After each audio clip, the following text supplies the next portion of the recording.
programa de hoje, nós vamos debater como nós, brasileiros, estamos nos vendo, como a gente diz na expressão popular, como estamos nos adaptando para conviver com a crise. É uma crise moral, é uma crise ética, é uma crise social, mas é, sobretudo, também uma crise econômica. Todos estamos sendo atingidos, todo brasileiro.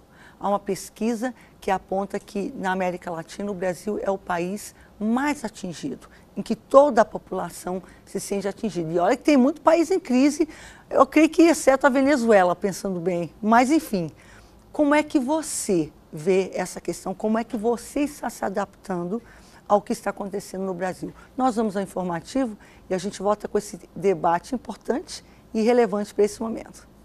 Os tempos de crise acabam afetando diretamente no comportamento do consumidor, fazendo-o reduzir e conter os seus gastos. Há uma tendência geral em optar por produtos e serviços mais baratos. 80% da população precisou fazer cortes e ajustes no seu orçamento em 2016.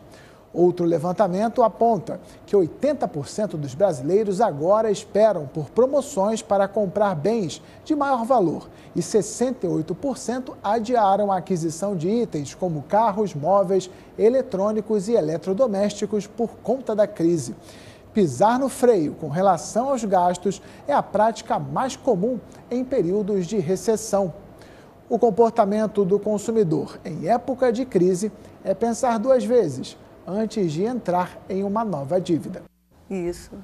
Conosco para debater hoje como a crise muda o comportamento brasileiro, nós temos Sérgio Dias, que é economista e consultor do Sebrae. Inclusive, eu estava conversando com ele sobre o número de vezes. Ele é veterano aqui com a gente na casa. Bem-vindo, professor. Muito bom tê-lo aqui. Muito obrigado pelo convite e, mais uma vez, eu estou aqui e espero que eu possa contribuir para informação, para esclarecimento dos seus espectadores. Tá certo. E hoje, para completar, somos dois debatedores apenas. Temos Reinaldo Fraisse, que é professor de gestão e liderança empresarial na área de gestão, varejo, esporte e é presidente do Santa Cruz Futebol Clube. Uau! Não só alguém que ensina, mas que efetivamente também tem a mão na massa. Reinaldo, muito bem-vindo, muito bom tê-lo aqui com a gente. Obrigado, pastor. É um privilégio poder estar aqui. Tá certo.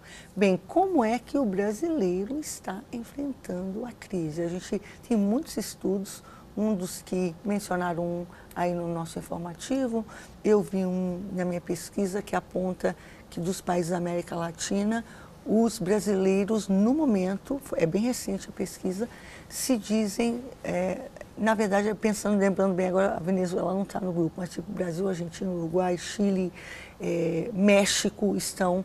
O Brasil se diz o mais impactado. 88% da população já diz que teve que mudar hábitos. Essa é uma das saídas para lidar com a crise? É a mudança de hábito? Eu diria que, aliás, o título do programa é como o brasileiro está se adaptando, como é que ele está se lidando com a crise, muda o comportamento do brasileiro. Eu diria como como o comportamento do brasileiro vai mudar a crise.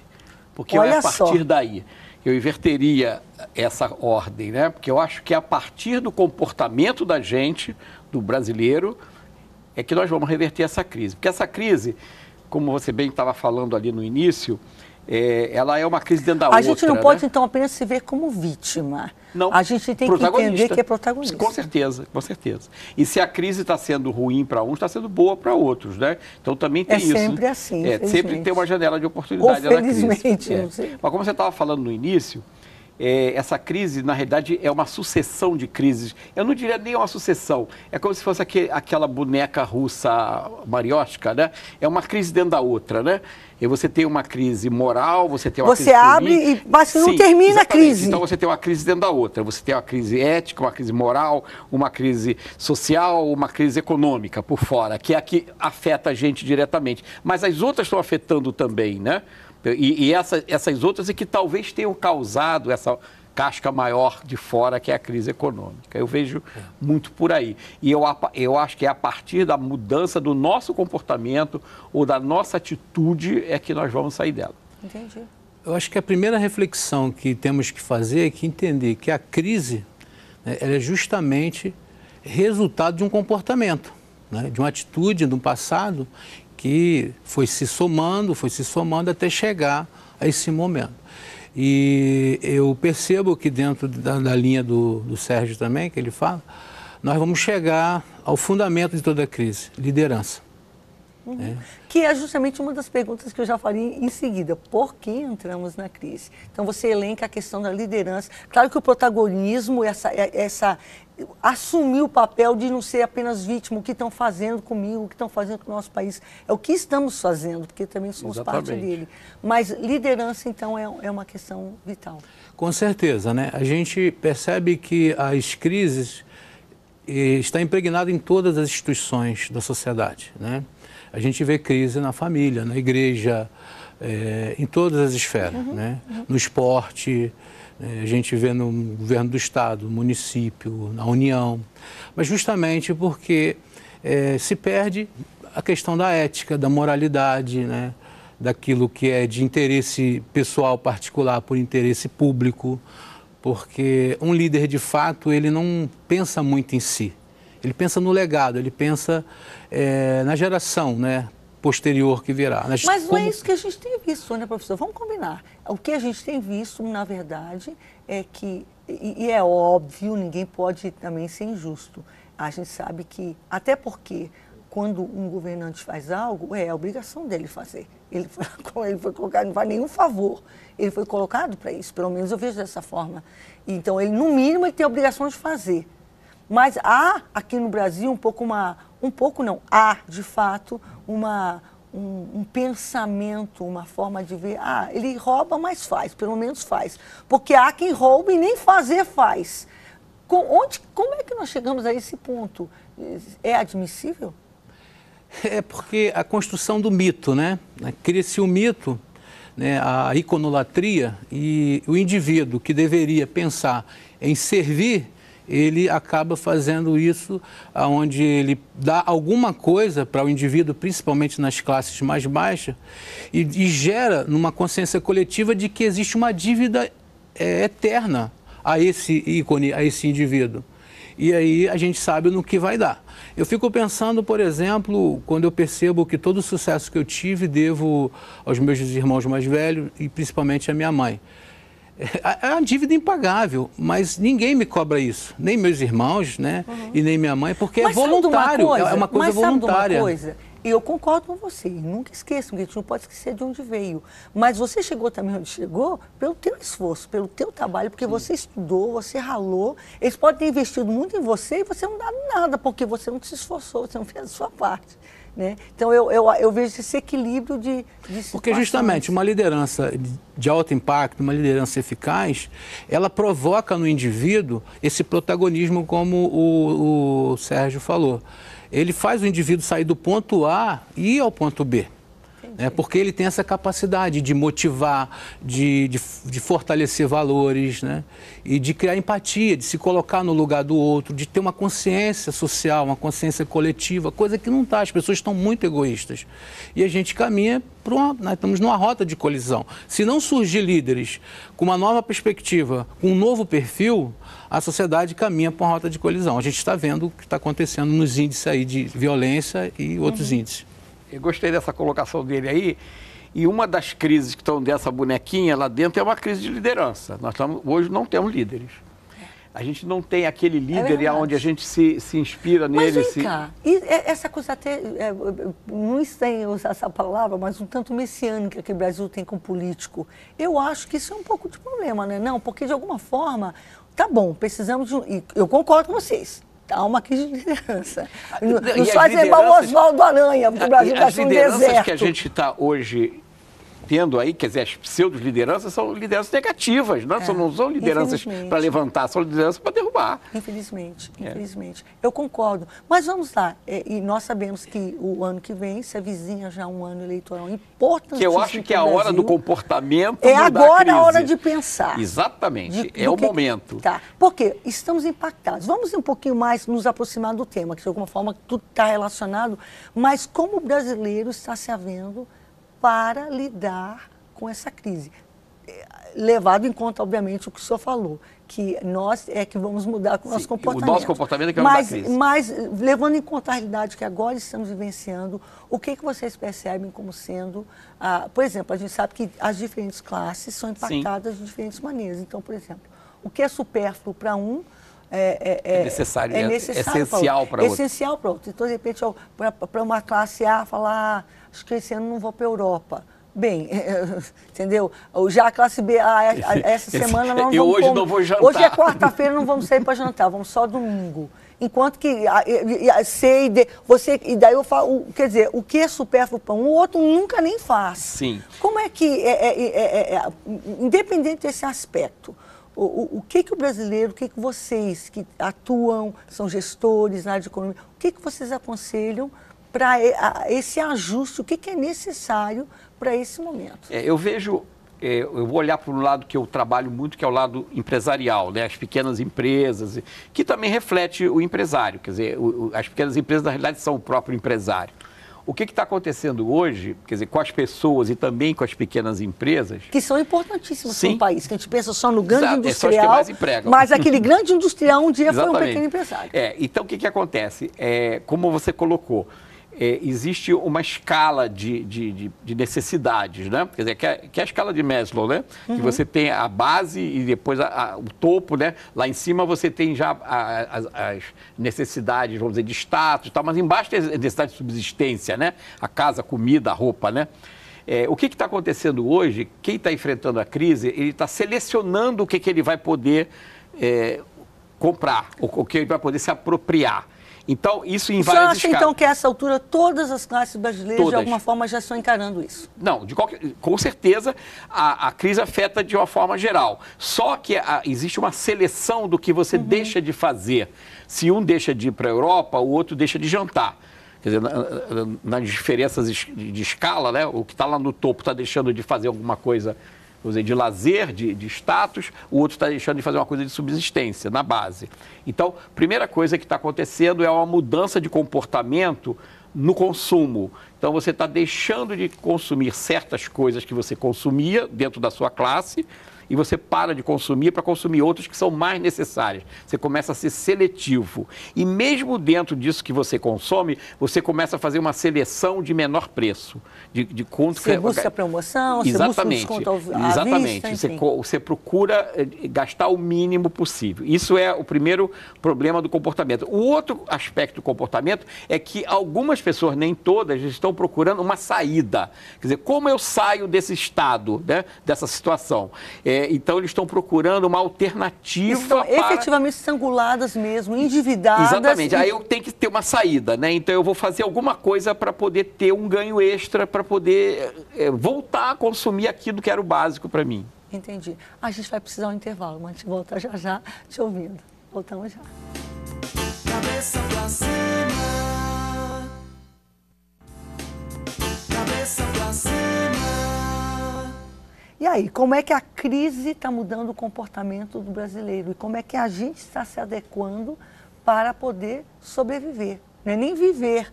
Alguns viver e outros, como o senhor falou, dependendo do nível de endividamento, que pode ser muito bem lembrado pelo professor Sérgio aqui no intervalo, de pessoa física ou de pessoa jurídica, de uma empresa. Não apenas um indivíduo, porque a gente geralmente pensa no orçamento doméstico e tal, mas há muitos que estão envoltas aí com dívidas. A família é uma empresa, né? É uma empresa. Você tem que tratar.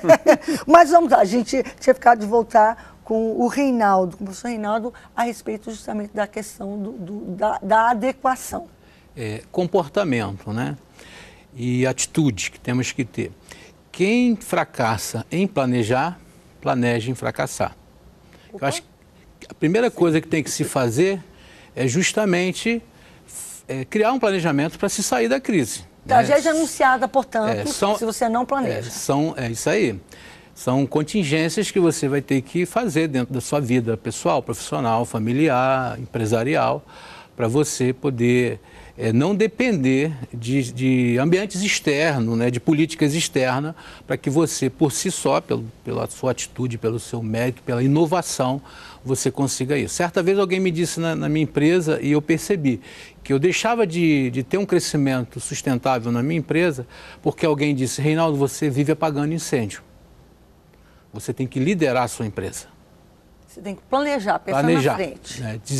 Você criar, como o Sérgio, na área dele de planejamento estratégico. Deixa eu pedir um favor para os senhores. Claro, vamos encerrar esse aspecto dessa adaptação, se bem que a adaptação a gente pode até voltar, porque a gente sabe que é uma coisa que cada um sabe onde o calo, o sapato aperta o calo. O calo pode estar em lugares diferentes. Uma classe de um jeito, o outro há até quem já a essa altura começa a deixar, por exemplo, produtos de limpeza, o lazer, o salão, o perfume, essas coisas já foram há algum tempo. Elas já estão em outro nível. Então, não é nem elencar qual exatamente está sendo a reação, mas como lidar com a crise em si. De uma forma prática, o senhor falou muito bem, uma empresa, uma família, uma pequena empresa, que elementos vocês elencariam nesse planejamento? O que é planejar? A primeira coisa é você ter consciência da sua renda de fato. Quanto que eu tenho, né, no final de cada mês, quanto que entra de valor efetivo. Não só bruto, como líquido, e tirando as coisas essenciais, o que sobra de fato para que eu possa amortizar dívidas se eu tiver, ou começar a criar. É importante botar isso no papel? É importante. Sei lá, de algum lugar que você visualize. Isso. Né? E você listar também os seus gastos, né? Principalmente os gastos essenciais. Que são...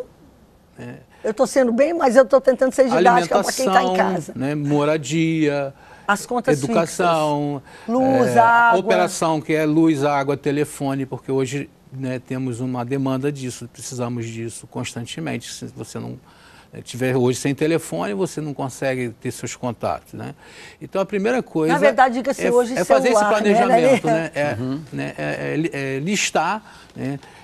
Dentro de uma escala de prioridade, de essencialidade, para que a partir dali você visualize que ações você deve tomar.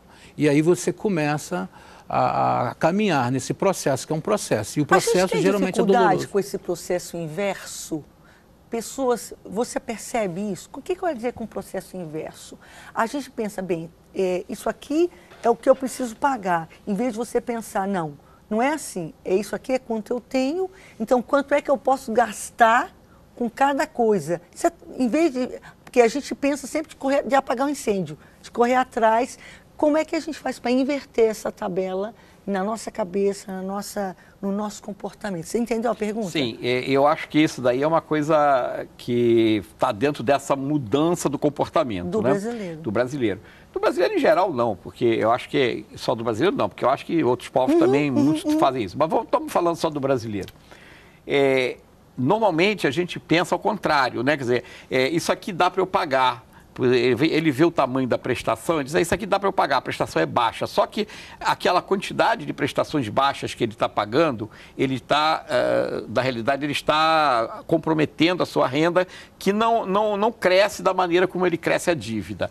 Então, eu dou um exemplo seguinte, se você compra alguma coisa e vai pagar no cartão, por exemplo, em prestações, e essa coisa que você está comprando é uma coisa que você todo mês compra, por exemplo, vamos imaginar se você faz todo mês uma compra de farmácia ou de supermercado. O supermercado não consegue parcelar, mas a farmácia consegue.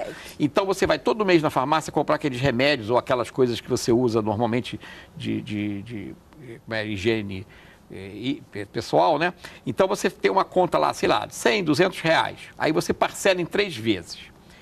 Achou, não, tudo bem, eu vou parcelar em 3 vezes. No mês seguinte, você está pagando a segunda parcela daquela e mais a do mês que você está fazendo. Daqui a 6 meses, a tua conta de pagamento de cartão de farmácia é um absurdo. Se você tivesse pago aquilo à vista, até de repente conseguiria desconto, sempre da farmácia dá, você não acumularia essa dívida. Então, o que acontece? Você consegue prejudicar o seu próprio orçamento. Por mais que você vá lá e renegocie, você vai continuar pagando. E os juros que você paga no cartão, se você não paga, é absurdo. Então, como ele falou, a gente tem que inverter. Quer dizer, primeiro, eu achei bacana a colocação dele. Atitude, você tem que ter essa atitude de mudar. Concordo. Segundo, planejar, olhar as contas, ver qual é o teu ganho, o que você pode comprometer do teu ganho, estabelecer percentuais. Ó, eu só posso comprometer X% para lazer, ou X% para alimentação, ou X% para educação. Então, você criar esses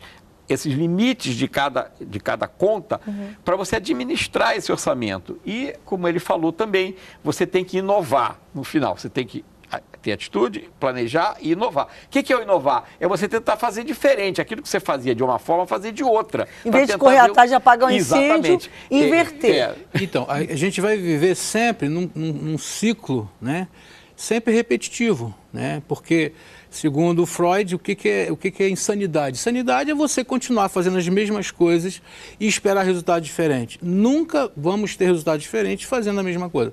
Aí você precisa ter atitude. Mas como que eu tenho atitude se o meu paradigma, se a minha mentalidade, a minha visão é uma visão equivocada da realidade?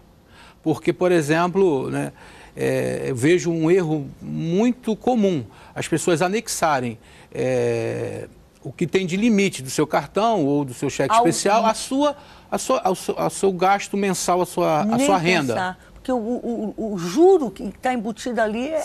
Então ele vai o primeiro mês, o segundo, o terceiro. E a partir do quarto, sexto mês, ele vai estar completamente em débito, né? Inadimplente, vai vir a O que eu inadimplência. estou entendendo, então, Reinaldo? Você está dizendo que os dois, professor Sérgio... Só complementando o que ele está falando. E ainda piora se ele pegar um empréstimo para pagar a dívida, né? Porque aí ele vai ficar devendo mais ainda, né? Entendi. Se bem que, quando você vai com um consultor... Sim, se você renegociar é diferente. Não só renegociar, mas às vezes, dependendo de que tipo de empréstimo você consegue, ele tem um juro mais baixo do que isso daí você é vai sadio. cumprir. Agora, às vezes a mas pessoa... eu entendo o que o senhor quer dizer. Já ouviram essa frase? Eu não vivo sem isso. Já ouviram? Já. Eu escuto muito. Já. É a pessoa cheia de problemas com condomínio, com outras despesas essenciais, e diz que não vive sem uma coisa que é supérflua. Ou seja, se não houver uma metanoia, se não houver uma mudança de mente, a atitude nunca vai mudar. Se a atitude não mudar, o ambiente não vai mudar. Não vai mudar. Não vai mudar. Não vai mudar. Vamos lá. Tá entendido. Tem que haver uma atitude. Uma atitude que leve à mudança no comportamento. Ponto número 1, pelo que eu entendi aqui, que os senhores estão propondo, eu concordo completamente, é a questão de parcelamento, especialmente em cartão ou cheque, enfim, qualquer coisa que você não consiga pagar. E como é que você vai saber isso? Porque isso que é o perigo do dinheiro plástico. Não, a gente passa no cartão. Só que às vezes a gente vai até um limite e a gente não prevê a gente não leva em conta nenhum imprevisto que possa ocorrer. Sei lá, alguém fica doente, precisa comprar alguma coisa diferente. Sim. Enfim, mas independente disso, a gente às vezes se empolga mesmo e compra. E quando a gente vê, aquilo que a gente tem que pagar é maior do que a nossa renda. O que fazer numa hora Mas como o essa? vilão não é só o cartão, não. Eu citei o cartão como um dos Não, problemas. eu concordo. É o mais seguinte, fácil, né? é o mais fácil de você sempre... E hoje mais acessível, professor. Vamos combinar, todo porque mundo tem. Antigamente você tinha que ir no banco para chorar com o gerente para pedir um crédito. Hoje o crédito está na tua mão, Não, né? eles ficam telefonando para você, te ele está perturbando. sendo estimulado, você é estimulado a usar aquele crédito. Mas existem Eu posso dar um exemplo? Sim, senhor? claro. E quem conhece a minha secretária do Lá em Casa vai saber, é uma pessoa, uma vitoriosa, porque uma mulher simples, mas que está conseguindo formar os seus filhos e tudo, é impressionante. Às vezes o telefone, eles ligam, não sei se ligaram de alguma forma, o nome dela está ligado, porque ela trabalha muitos anos comigo, eles ligam lá perturbando, querendo dar cartão de crédito para ela, para a filha, porque está formando. Eu falei, cara, que loucura. Ela fala, Rebeca, por favor, nem atenda esse número. Eu falei, por quê? Não, porque estão querendo que eu pegue cartão de... Eu não quero. É uma pessoa, uma assalariada, mas você vê que hoje há esse estímulo. Sim. E, olha, gente, é uma tentação é uma isso. tentação, que se a Sim. pessoa não tiver estrutura ou não tiver... Falta inteligência financeira, né? O Brasil é um país, né, visto lá fora, visto aqui dentro, como um país de demanda de educação.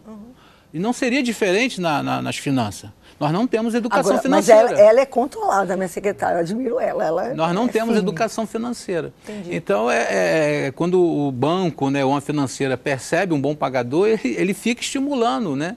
E trazendo isso aí, né? E faz me lembrar de um provérbio bíblico, Ou um né? mau pagador, porque onde ele pega juro, vamos combinar. Não quer, o banco não quer. Não quer. Né? Enquanto ele está em dia com as suas contas, Aumenta o o mercado risco do financeiro banco, né? quer, né? Os bancos querem. Que diz assim, né? Assim como o rico domina sobre o pobre, torna-se escravo quem pega emprestado de quem empresta. Então, o conselho que eu sempre dou como líder e como gestor, procure ser credor e não devedor. Porque devedor você vai estar sempre devendo, sempre...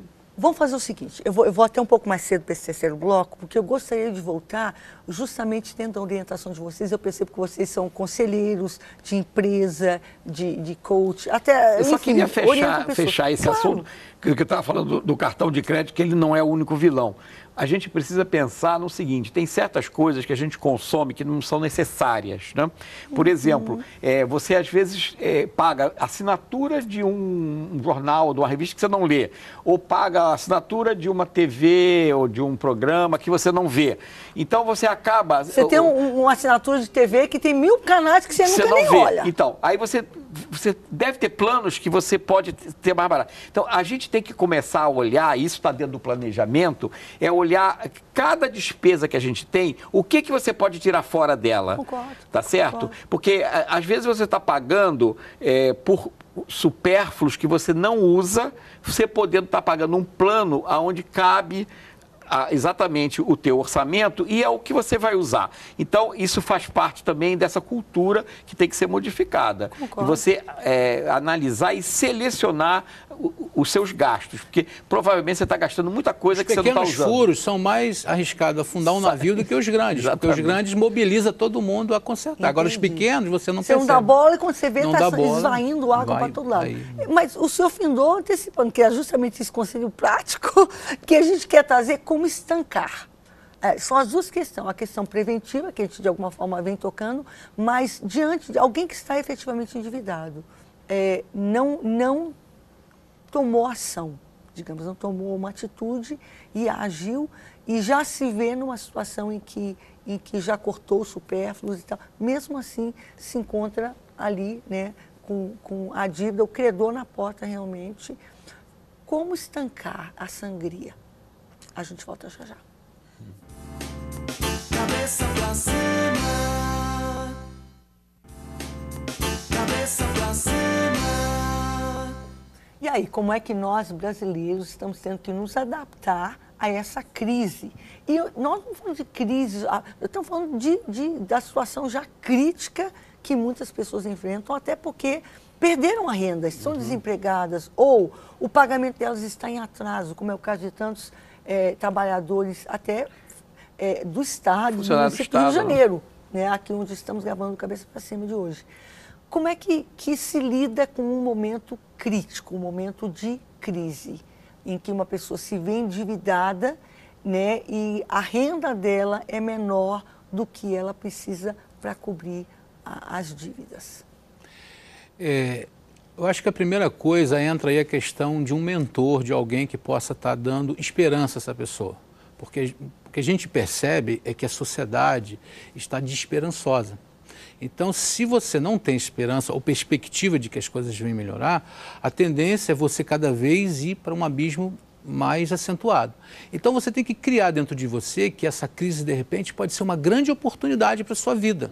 Porque isso vai gerar dentro de você uma força, uma motivação, né, um motivo para a ação e vai te dar uma capacitação para você encontrar as soluções, porque você vai ter que avaliar... Inclusive até de buscar mais renda. É isso aí, porque eu costumo dizer que a necessidade é mãe da criatividade.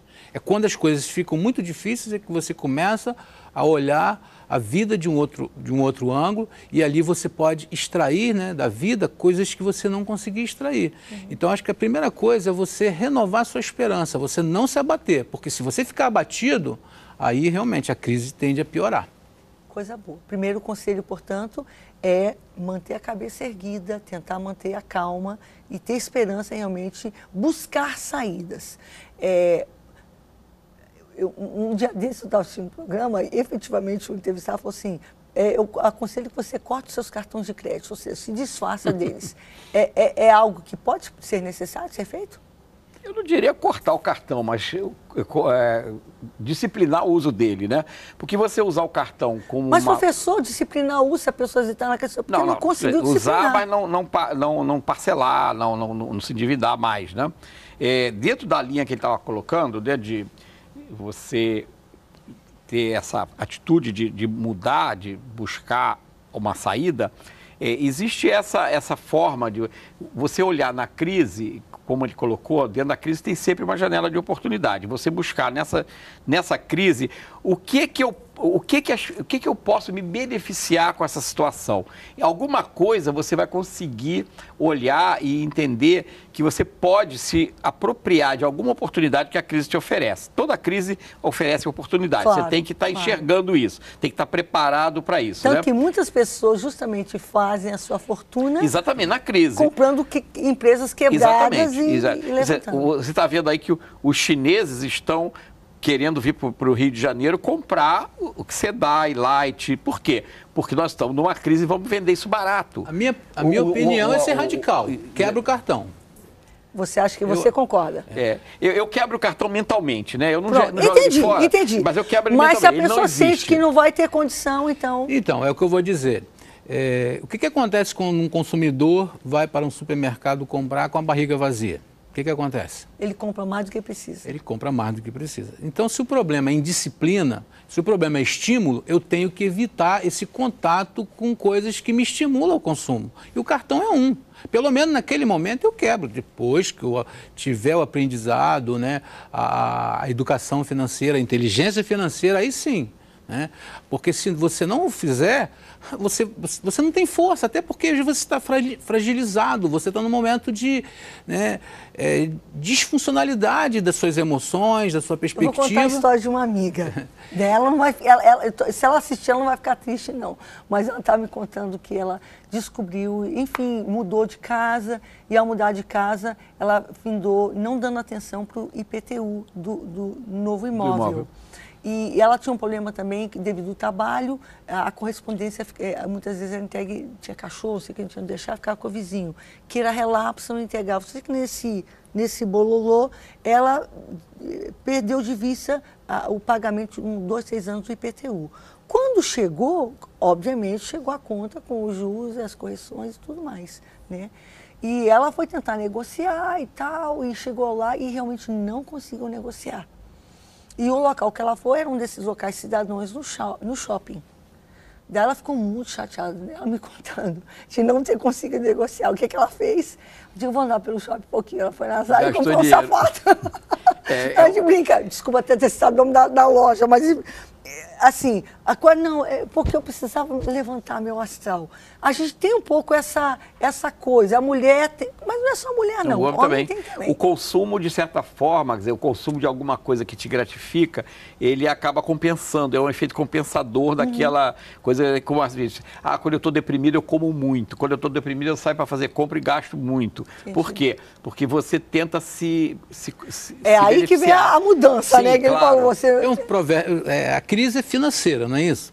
E o brasileiro, ele pensa que a solução é dinheiro. Se eu pegar dinheiro, se eu conseguir um crédito, eu vou sair. Não, você vai piorar a sua crise. Você pode até consertar tudo, mas se você não mudar, você vai cair em outro buraco igual. A crise, é uma mudança de comportamento. De comportamento, né? Tem um provérbio judeu que diz, né? Eu já vi muita gente reclamar por falta de dinheiro, mas jamais vi alguém reclamar por falta de sabedoria. Então, a atitude que temos que ter, eu preciso de sabedoria, eu preciso buscar conhecimento. Eu preciso, né, dessa metanoia, reavaliar o que tem me levado à crise. Porque senão eu vou viver em sucessivas crises da minha vida. Então, aí que entra a liderança, aí que entra um líder que treina as emoções, um líder que treina a capacidade de visão de futuro, de perceber o futuro de uma forma diferente, de idealizar esse futuro de uma forma mais segura. Porque eu percebo, por exemplo, que nós aqui no Brasil, os líderes passados, né, início do século XXI, década de 20, 30, 40, 50, é que os líderes quiseram dar segurança. né, para o povo. E o povo gostou da ideia. O líder tem que dar liberdade, fazer com que essa liberdade leve ele ao desenvolvimento no todo. Né? Não fica dando peixe, dá a vara. E aí essa segurança, né, tornou-se um tipo de escravidão, porque você ficou dependente muito do Estado, você ficou dependente muito... E o Estado quebrou. E aí agora? Agora, a liberdade que temos e o que fazer com essa liberdade, isso vai impactar a qualidade de vida, o futuro, né, das nossas vidas. Deixa eu colocar aqui uma situação para os senhores, rapidinho. Não é nem para os senhores, na verdade, é para quem está em casa, para todos nós. Mas a gente percebe que a questão de gestão financeira de cada indivíduo é uma coisa que ela é um pouco diferente. Eu tenho percebido, quanto mais eu observo as pessoas, eu também lidero, enfim, então, pessoas que estão com crise procuram, então, e a gente vai observando as pessoas. A gente pensa que quem tem dinheiro, quem é rico, não tem descontrole financeiro. Não, não é verdade.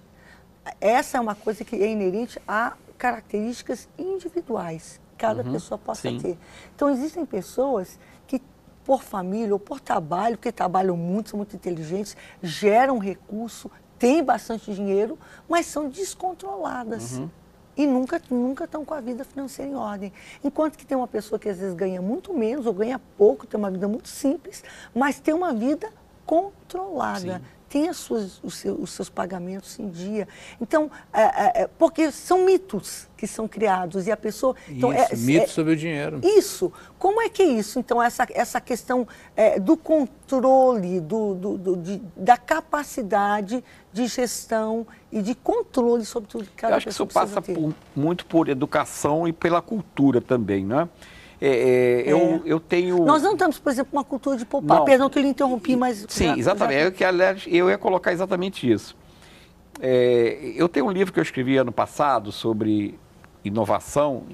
O nome do livro é Inovar em Tempo de Crise. Exatamente isso, né? E esse livro, num determinado momento desse livro, eu coloco que nós não fomos educados para ter conhecimento de gestão financeira, empreendedorismo, inovação, planejamento, é como se a gente essas não tivesse coisas capacidade, a gente tem. Isso, a gente vai aprender isso ou não vai aprender ao longo da vida, se tiver a oportunidade de estar diante disso, no trabalho, mas isso devia estar lá na base. E eu estava, por acaso, ontem lendo uma matéria sobre a Noruega e sobre a Finlândia, como é que eles viraram o jogo. Era um país paupérrimo. Paupérrimo, depois da guerra. A Finlândia, principalmente, né, era um país muito pobre. A Noruega era um país de pescadores de bacalhau, né? Quer dizer, eles não tinham, assim, uma economia forte. E hoje são países... A Finlândia é o 4º país do mundo em inovação, é o 3º país do mundo em qualidade de vida, de educação. Por quê? Porque eles investiram pesadamente na educação e na cultura, na base. E eu estava vendo, dentro do currículo deles, tem inovação, empreendedorismo, finanças. Então, é algo que a gente pode aprender. Pode. Eu acho que está na hora, essa coisa de mudar o comportamento, a gente está na hora de começar a repensar quem é que a gente coloca para fazer as nossas leis? Quem é que a gente coloca para nos dirigir? Por quê? Porque essas pessoas para a nossa geração, talvez a gente não consiga mais ver o resultado. Entendi. Mas eu estou olhando para o meu filho, meu filho então, também, para o meu neto, que tem uma geração que está começando agora, que pode daqui a uns 10, 20 anos estar usufruindo de um país melhor, de um país mais justo, mais, vamos dizer assim, que devolva a ele uma qualidade de vida mais em digno, função né? Exatamente, com dignidade e com civilidade, que a gente está perdendo. É uma questão também de paradigmas, né? Porque percebemos, por exemplo, que as pessoas estão produzindo, trabalhando, criando renda, e quando você pergunta por que você está adquirindo a moeda? Para consumir, para ter isso, para ter aquilo. Entendi. O paradigma não é esse. O paradigma correto é ostentar, vamos combinar. Aí chega a ostentação, né? E hoje a rede social, você vê como questões sociais até influenciam, né? Sim. O paradigma deve ser: eu trabalho para ter dinheiro, eu tenho dinheiro para trazer qualidade de vida. né, para trazer para mim, para minha família, a segurança, né, e o bem-estar que eu preciso para eu me desenvolver como um ser humano na sua totalidade. E aí entra a questão, né, que ele falou sobre inovação, planejamento, criatividade, né, o que esses países tiveram? Esses países tiveram liderança. Hoje então possível, é um momento de oportunidade. Possível. Não, a gente tem a palavra é de otimismo. Temos uma liderança política que o que eles fazem? Pão e circo. Por quê? A gente vive um momento em que o indivíduo está muito suscetível às emoções, ao sentimento, né, às coisas do supérfluo. E aí não existe uma visão de futuro, porque tudo o que a gente percebe de transformação, né, é visão de futuro. Se eu não tiver visão de futuro e não trabalhar... Eu não vou fazer saneamento básico, eu não vou construir escola, porque são coisas que só vão ter um reflexo mais a longo prazo. Temos aí... Então eu não vou levar o crédito no meu mandato. O legado da Copa, o legado da Olimpíada. Que legado? Na realidade, cadê o emprego? Cadê os hospitais? Cadê a segurança pública? Não, os próprios equipamentos da Olimpíada estão aí abandonados. Estão aí estragando. Então, acho que a gente tem que mudar esses paradigmas. Ele falou aqui, como eleitor, como cidadão, eu tenho que pensar em um líder que vá se portar comigo, se preocupar comigo, com a minha geração futura. Tenha visão de futuro. Geração futura. Sabe uma coisa que eu acho interessante? E concordo, a gente precisa desse líder, mas como vocês falaram, nós precisamos ser essa pessoa que está disposta a mudar. Porque a gente adora transferir para os outros o que precisa acontecer. Esperar alguém resolver para ela, gente. Quando, na verdade, o protagonista... Mas é o título do programa, né? Você tem que mudar o teu comportamento para mudar a crise. A gente vai ao intervalo e volta já ouvindo as considerações já finais de vocês. Bom programa, a gente volta já. Cabeça pra cima. Cabeça pra cima. A gente já vai encerrando o nosso programa, mas só que a nossa pauta ficou com dois assuntozinhos pendentes. Então, vocês deixem seus comentários finais, mas, por favor, a questão de poupar e, efetivamente, o que a gente pode fazer na hora de economizar. Tá. Né? Vocês já deram alguns, mas assim, de forma bem didática mesmo. Tá. E, claro, já começo agradecendo a presença de cada um de vocês. Sérgio Dias, muito obrigada. Eu que agradeço estar aqui e, mais uma vez, e com relação à questão aí de como poupar ou como economizar, eu vou lançar um desafio aí para vocês. Crie um imposto sobre o seu dinheiro que entra na família, o seu e mais, a renda familiar, crie um imposto. Estabeleça lá um percentual e crie um imposto. O dinheiro que todo mundo ganhou no mês, tira X%, 10%, 15%, 20% e guarda. 5 que seja, porque a gente pensa que se é pouco, não vai adiar nada mesmo. Não, é que esse pouquinho que juntamos. Então, estabeleça um imposto dentro da sua família e retire da renda familiar de todos os participantes, né, que têm renda, um percentual, 5, 10, você vai estabelecer qual é o seu percentual. E esse percentual você aplica. Esse dinheiro não existe para você e para a sua família. Ele está lá guardado para uma eventualidade ou para um investimento mais tarde. Isso é uma forma. Outra forma, pegue todas as suas despesas e a despesa dos seus familiares, a despesa da família, e analise essas despesas. Por exemplo, vou dar um exemplo simples. Na sua conta de luz, você está pagando lá um valor. Se você não deixar os LEDs ligados durante a noite dos equipamentos que você tem, se você deixar... sai do cômodo, apaga a luz, você vai ver que no mês seguinte a sua conta vai diminuir. Faz isso para a conta da luz, da água, do telefone, e começa a olhar todas as suas despesas. Por exemplo, contas que você paga, assinaturas de TV que você paga lá, um monte de extras que você não usa, corta isso. Quando você quiser usar, paga ele por fora, vai sair mais barato. Então, analise suas contas e eu digo que é a técnica do esquartejador, né, do Jack Estripador. Fatie essas despesas, olhe todas elas, esquarteje essas despesas, olhe bem. Esquadrinhe bem, conheça bem, veja o que você pode tirar. Tem de supérfluo ali dentro. Provavelmente você vai economizar uns 15, 20% das suas despesas só eliminando aquilo que você paga e não usa, ou que você paga e não precisaria pagar ou está pagando... Ou paga como está brincando porque foi com fome no supermercado. Exatamente. E outra coisa é você ter um pouco de freio na hora de consumir. consuma um pouco menos do que você está acostumado a consumir, vai diminuindo naturalmente isso. No final de algum tempo, você vai ver que as suas despesas vão reduzir. E o planejamento vai fazer com que você consiga pagar suas dívidas. Professor Reinaldo Freixo, perdão. Eu vou ter que chover no molhado. Bota, né? Eu vou ter que dizer. temporal, pode botar para quebrar. Você vai ter que avaliar justamente esses desperdícios que você tem, por mais que seja R$1, R$2, 3, 4, 5. Quando você começa a fechar várias torneirinhas que você tem na sua casa, no seu estilo de vida, né? Você vai perceber que ao estancar essas gotinhas, no final do ano você vai ter ali uns milhares de reais juntados ali. Então, me faz lembrar aqui a frase do James C. Hunter, autor do Monge e o Executivo. Né? As pessoas precisam ser lembradas com mais frequência do que ser instruídas, porque a gente sabe o que tem que fazer.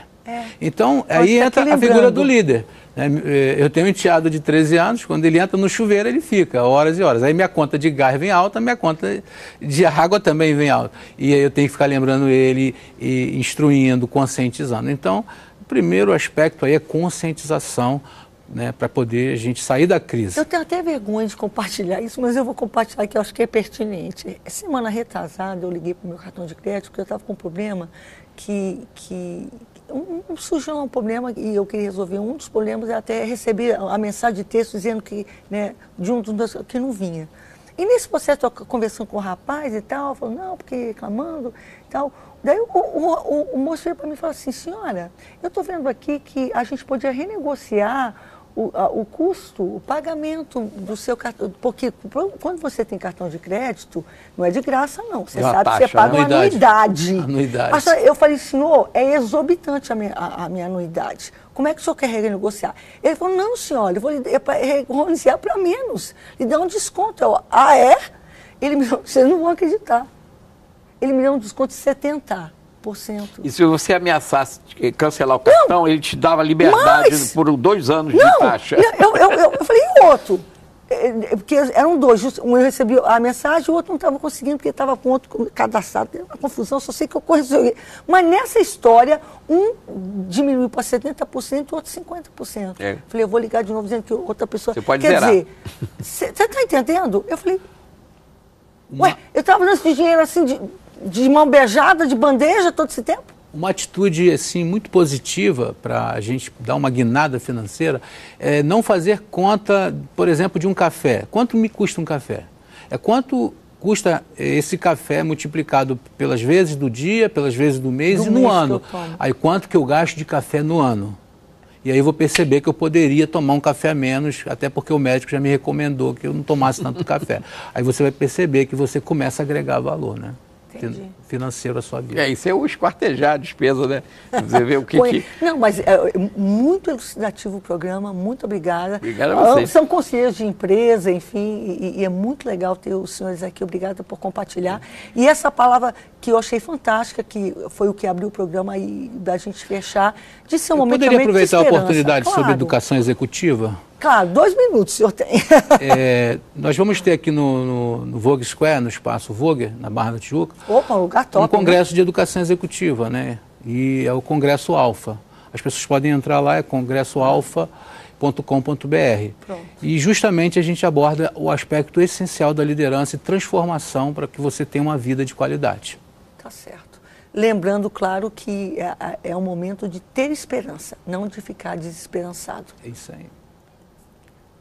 Buscar primeiro o reino de Deus e todas as coisas vos serão acrescentadas. Me veio agora essa palavra de Jesus sobre a questão da gestão financeira. E hoje a gente tem música, Natiele Santos cantando pra gente. E pra gente terminar esse programa de cabeça para cima. Até o próximo programa.